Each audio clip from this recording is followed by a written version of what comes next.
একটা মেয়ের সংসার জীবন মানেই স্যাক্রিফাইস, আর এই স্যাক্রিফাইস করতে করতে কেউ হয়ে যায় পরিপূর্ণ, আবার কেউ হয়ে যায় ধ্বংস। তবে যে মেয়েগুলো খুব সহজেই সংসারটাকে আপন করে নিতে পারে তারাই হয় পরিপূর্ণ।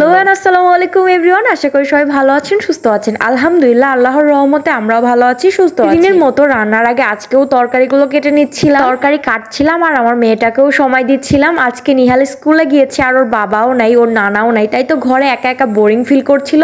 এর জন্যই মায়ের কাছে চুপটি করে এসে বসেছিল। দুজে চুপটি করে বসেছিল এটা বলাও ভুল কথা, সে দুষ্টামিও করছিল মায়ের সাথে। আমি একটা জিনিস খেয়াল করেছি, যখন নিহাল বাসায় না থাকে তখন মেহেক নিহালকে প্রচুর পরিমাণে মিস করে আর বাসার চারপাশ দিয়ে খোঁজে। মেয়েকে বসিয়ে রাখলে হবে, এখন থেকেই মেয়েকে কাজ শেখানো লাগবে। তো তার হাতে লাউ ধরিয়ে দিয়েছি যে লাউটা নিয়ে ফ্রিজে রেখে আসো। দেখেন সে গুটি গুটি পায়ে কি সুন্দর করে লাউটা নিয়ে ফ্রিজে রাখছিল। আমার দুপুরের রান্নার জন্য সবগুলো তরকারি কাটা শেষ। আজকে হচ্ছে গিয়ে লাউ দিয়ে একটু মসুরির ডাল রান্না করব আর লতি রান্না করব একটু চিংড়ি মাছ দিয়ে।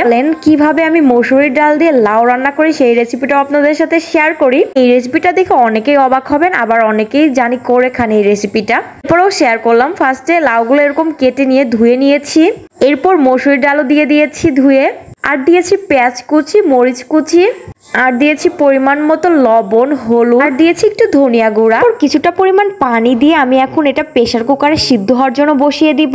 এই তো সিদ্ধ হওয়ার জন্য প্রেসার কুকারে বসিয়ে দিয়েছি। আর অন্য চুলায় আমি লতি রান্না করে নিব। লতি রান্নার জন্য ফার্স্টে পেঁয়াজ আর মরিচটা একটু ভেজে নিচ্ছিলাম লালচে করে। মরিচটা একটু হালকা লালচে হয়ে যাওয়ার পরে এর মধ্যে দিয়েছিলাম হলুদের গুঁড়া, ধনিয়া গুঁড়া, লবণ। দেওয়ার পরে সবকিছু মিক্সড করে নিয়েছিলাম। মশলাটা যেহেতু পুড়ে যাচ্ছিল তার জন্য হালকা একটু পানি অ্যাড করেছিলাম। ফ্রিজে মাত্র 4 পিস বড় চিংড়ি ছিল। আসলে চিংড়ি ছাড়া একদমই ভালো লাগে না, যেহেতু বাসায় তেমন পরিমাণে চিংড়ি ছিল না, তাই সেই 4টা চিংড়ি একদম ছোট ছোট পিস করে কেটে দিয়েছি। কিছুক্ষণ নাড়াচাড়া করে মশলাটা কষিয়ে নিব। যখন হালকা হালকা উপরে উঠে এসেছিল তখন আমি ধুয়ে রাখা লতিগুলো অ্যাড করে দিয়েছি। এরপর লতিগুলো দেওয়ার পরে নাড়াচাড়া করে মিক্সড করে নিয়েছিলাম মশলার সাথে। আর এই লতিগুলো কিন্তু একদম বেছে কেটে দিয়েছিল আমার একটা ভাবি। আমি লতি পছন্দ করি দেখে সবাই আমাকে শুধু লতি দেয়। আজকেও একটা ভাবি অনেকগুলি লতি দিয়েছে, তো সেটাও আপনাদের সাথে শেয়ার করব নেক্সট ভিডিওতে। আমরা লতি রান্না কমপ্লিট, আর এদিকে আমার ডালটাও সিদ্ধ হয়ে গিয়েছে পারফেক্টলি। আর কালার যে কি সুন্দর এসেছিল আপনারা দেখেই হয়তো বুঝতে পারছেন। ডালে বাগার দেওয়ার জন্য এখানে রসুন কুচি ভেজে নিচ্ছিলাম, এরপর পাঁচফোড়ন দিয়ে একটু হালকা লালচে করে ভেজে নিয়েছিলাম। ডালটা আমি এরকম সিম্পলি রান্না করি, কোনো প্রকার আদা রসুন ব্যবহার করি না।